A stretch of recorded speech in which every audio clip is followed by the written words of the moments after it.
Happy Chanukah, everyone. Welcome to our weekly 30 minutes of Torah study. Tonight, we're going to be talking about the holiday of Chanukah. Now, there are two rabbinic holidays. There's the holiday of Purim and there's the holiday of Chanukah. However, these holidays are celebrated very differently. The main celebration, the main mitzvah of the holiday of Purim is reading the Megillah. However, on Chanukah, right, there is no Megillah that's read. Even though there's actually a book that's called the Megillah of Chanukah, nevertheless, there is no mitzvah to read this book on Chanukah. However, there is a prayer that we do recite on Chanukah. It's called the prayer of the Al Hanisim. We say it during the Amidah, and we also say it during the benching after we eat. In the days of Matisyahu, the son of Yochanan, the high priest, the Chashmonayan and his sons, when the wicked Hellenic government rose up against your people Israel to make them forget your Torah and violate the decrees of your will. But you, in your abounding mercies, stood by them in the time of their distress. You waged their battles, defended their rights, and avenged the wrong done to them. You delivered the mighty into the hand of the weak, the many into the hands of the few, the impure into the hands of the pure, the wicked into the hands of the righteous, and the wanton sinners into the hands of those who occupy themselves with your Torah. You made a great and holy name for yourself in your world and effected a great deliverance and redemption for your people Israel to this very day. Then your children entered the shrine of your house, cleansed your temple, purified your sanctuaries, kindled lights in your holy courtyards, and instituted these 8 days of Chanukah to give thanks and praise to your great name. So this is essentially one long paragraph, pretty small compared to the size, the length, and the amount of details that we have in the Megillah, which we read on Purim. For Chanukah, there is no reading of the Megillah. Why? It's a phenomenal story. There are so many details, there are so many characters, there are so many messages that can be learned. Yet on Purim, we read the whole Megillah, and on Chanukah, there is none. There's just this one paragraph that we cite during davening. Why is that the case? The simple answer is that instead of reciting the Megillah, we light the menorah. And it's in fact the candles which tell the story of the miracle of Chanukah.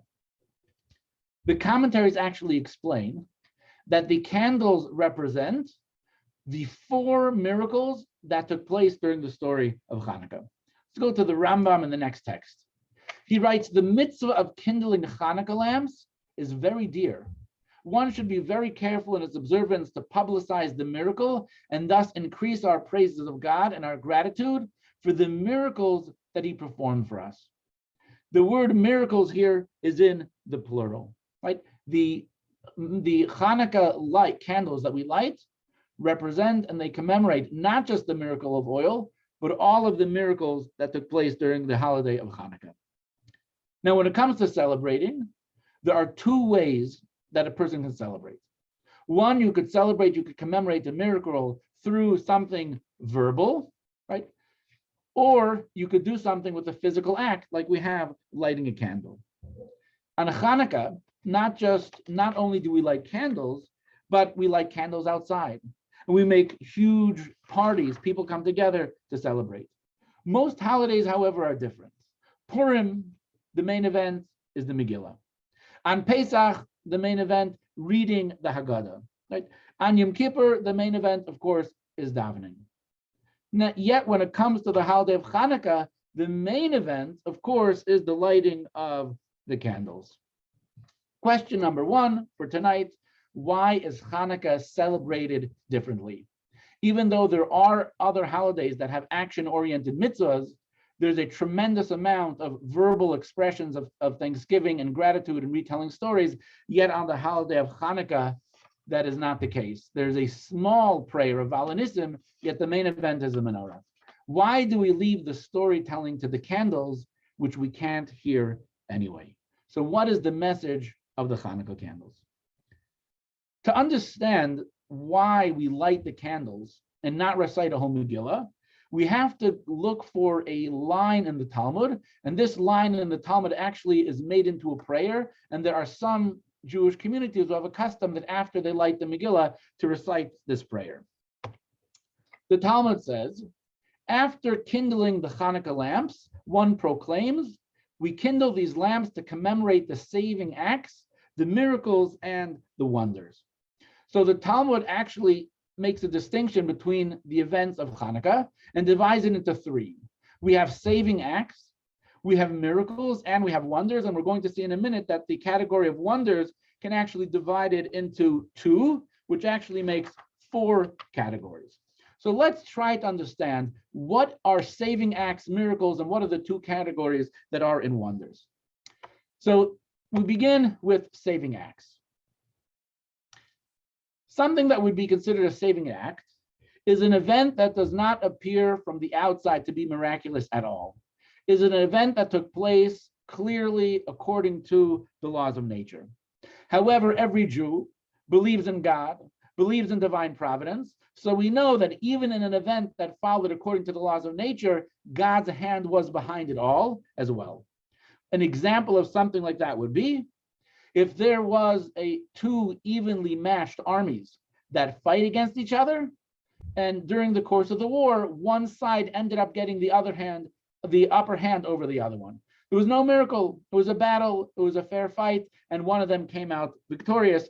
This would be considered a saving act, and a believing Jew would thank God for the saving act, even though there was no open and obvious miracle.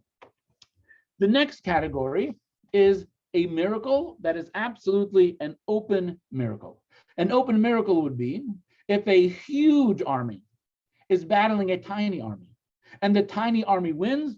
That is absolutely going to be considered to be an open miracle. And of course, we have to express gratitude and thanks to God for something like that. The first category of wonders, a wondrous event would be something that happened in the laws of nature, but the circumstances which surround this event are so unbelievable, are so phenomenal, clearly the hand of God is obvious in that experience. For example, there's a major war is about to take place, and the general who is running and controlling the entire army drops dead of a heart attack right before the battle is about to begin, is no longer, obviously cannot control the troops, and they are routed. It's a natural occurrence that a person can have a heart attack. There's nothing miraculous about it, but the timing indicates to us the hand of God was there. So this is the category of wonders. It fits right in between saving acts and miracles. And the fact that it does follow the rules of nature, nevertheless, there's something that's miraculous in it as well.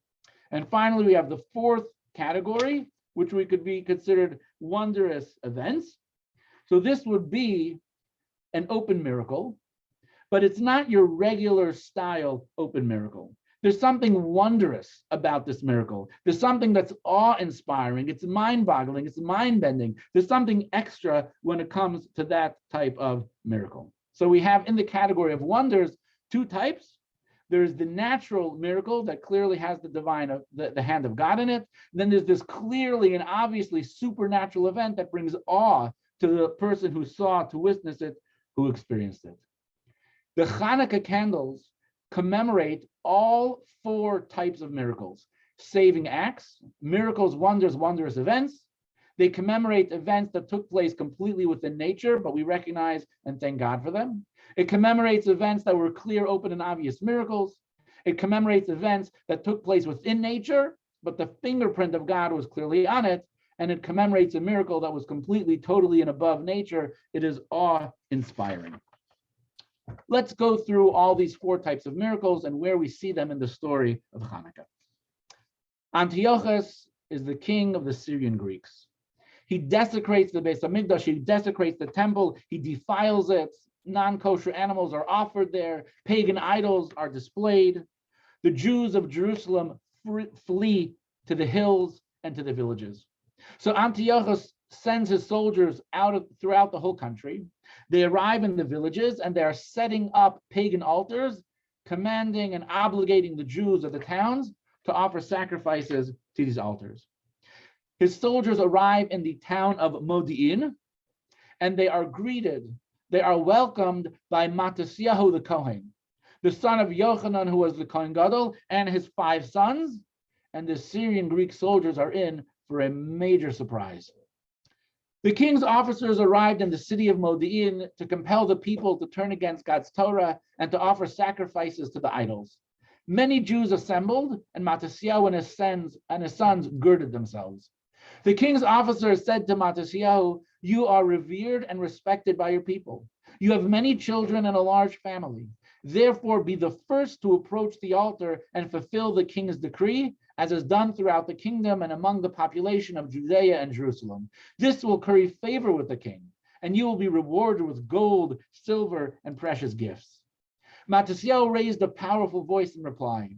"Although all the nations under the king's dominion obey the king and betray the statutes of their heritage, my sons and I will nevertheless not verge even an iota from our ancestors' statutes. We will never forsake God's law and annul his covenant with us, heaven forbid. We will therefore never obey the king's demand that we betray our statutes." When he concluded, a Jewish man stepped up to the altar in Modi'in to offer a sacrifice before all as the king had decreed. Matisyahu saw this and was inflamed with passion and zeal. He attacked the man in a fury and slayed him at the foot of the altar. He also slayed the king's officer and destroyed the altar.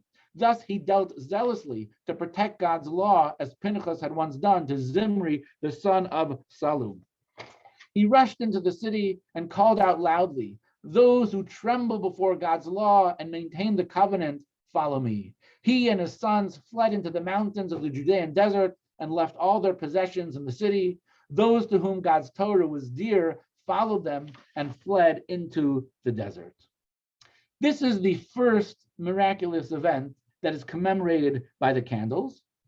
This would be in the category of acts of saving. There was nothing open and obviously miraculous about what took place. There were very few Syrian Greek soldiers. They were vastly outnumbered by Matisyahu and his sons and those who supported them. So it was easy for him to be able to fight and to defeat the small group of Syrian Greeks who were there. Nevertheless, as believers in Hashem, we understand the hand of God is in everything. There is divine providence, and we thank God and we express gratitude for Matisyahu and his sons being victorious over those Syrian Greeks and rallying Jewish people around them. So that's act number one, saving acts. They flee to the hills, and Matisyahu and his sons form an army. They are called the Maccabees. They are a very small force. They go to battle against a very large force with a very experienced general whose name is Nicanor, yet they win and they even kill the general Nicanor. So Antiochus calls up a much larger army with a much better and more experienced general, yet the Jewish people still win. Now we're getting into open miracle territory. Bagris the wicked boarded a ship and fled to King Antiochus, and with them were those who had escaped the battle. Bagris said to Antiochus, "Though the king commanded the Jews to cease observing the Shabbos, the new moon festival of circumcision, they defrauded you and rebelled against you. However, the combined armies of all the nations in the world could not conquer the 5 sons of Matisyahu. They are mightier than lions, swifter than eagles, and fiercer than bears. Your Majesty, I advise you not to send a small army, or you will be shamed before all the kings. Rather, draft every officer in your kingdom, without exception, along with their armored elephants." This suggestion found favor with Antiochus, who raised a powerful army from all the provinces of his kingdom. The governors of each province appeared with their footmen and armed elephants. Over 40,000 soldiers descended into the land of Israel. The response of the Jews: they fasted, they prayed, they engaged in acts of teshuvah, they went to the grave of Shmuel Hanavi, Samuel the prophet, and they prayed.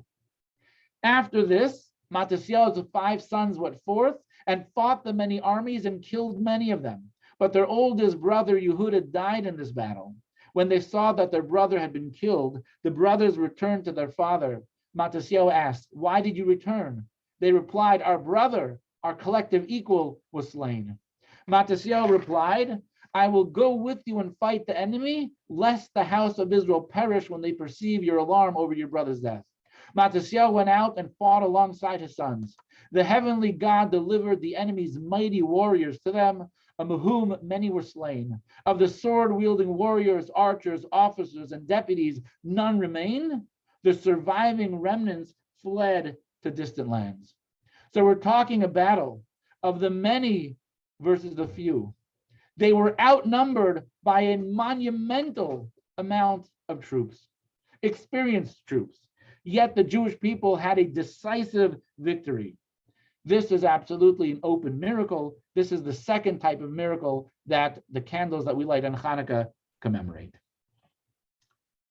The third act is called wondrous, an event that took place within the laws of nature, but clearly the hands of God are behind it. So the Jewish people returned to Jerusalem. They returned to the Beis Hamikdash to find it completely defiled. They begin the cleanup process and they discover the menorah is stolen. The gold, beautiful menorah that sits in the Beis Hamikdash is gone. They are forced to recreate the menorah. They build a new menorah out of simple metal. They're about to light the menorah and they discover a major problem. When the Syrian Greeks entered the sanctuary, they defiled all the oil in the sanctuary. When the Hashmonaim surged and defeated them, they searched and found only one cruse of oil with the undisturbed seal of the high priest. The goal of the Syrian Greeks was to eradicate and remove any sense of spirituality, of a holiness from the Jewish people. Therefore, they defiled, they made impure all of the oil in the Beis Hamikdash. However, they found one. This is not a miracle, right? This is not divine that one piece was missed, as the Rebbe explains. If one insists, one can argue that the Greeks missing a single cruse of oil was a natural occurrence, especially according to the opinion that the sealed cruse was buried in the ground, which is a rare phenomenon. Moreover, since there was a dedicated chamber for oil storage, the enemy had no reason to search underground. Nevertheless, it is wondrous that the enemy found and defiled all the cruises, and this one cruise remained whole and untouched. So it's an event that is not an open miracle, but it's pretty wondrous that there was actually one that was found or was discovered that was not defiled. A believer in God knows everything is divine providence and his hand is in it. So this is considered to be that wondrous category that's in between an open miracle and a naturally occurring event. The final category is the miracle that is above and beyond nature, that brings a person to a state of awe. There was only enough oil to light the menorah for one day. A miracle occurred, and they lit the menorah from it for 8 days. The next year, the sages instituted these days as holidays with recitation of Hallel and special thanksgiving, prayers, and blessings. So this was not just a regular miracle. This was a wondrous miracle, that one tiny jug of oil, that there simply is no way for it to be able to burn more than one day. For 8 days, it was consumed, it burned, it lit, it illuminated, yet it did not decrease. This was an open supernatural miracle that was awe-inspiring. This is the fourth miracle of Hanukkah, that the lights, the candles that we light as the mitzvah of Hanukkah serve to commemorate. The miraculous Hanukkah saga, right, is depicted in the statement from the Talmud and in the prayer which we recite after lighting the menorah in a progressive and chronological fashion. First, the Jews surprise and defeat the few soldiers in Modi'in, a natural event, but everything is divine providence. Second, we have an open miracle where the Greeks' armies are defeated at the hand of the Maccabees. Finally, we have the discovery of a single cruse of untouched oil. It is definitely a natural occurrence. Nevertheless, it's quite wondrous that this in fact happened. The hand of God is clearly upon it. And finally, one cruse of oil lasting for 8 days and nights is an open miracle that is above and beyond anything else, and is absolutely awe-inspiring. So the prayer goes in order of the events that took place. However, if you go to the end of the paragraph, we see how the order is reversed. The prayer concludes to offer gratitude and praise to your great name for your miracles your wonders, and your acts of saving. In this paragraph, that which is mentioned first was the middle category in the introduction. That which is mentioned last was the first one in the previous category, right? And that which is first is mentioned last. Why does the prayer conclude by jumbling the order of miracles? The prayer begins in a chronological fashion, yet the prayer concludes where they are completely and totally out of order. Why change to a different order at the end?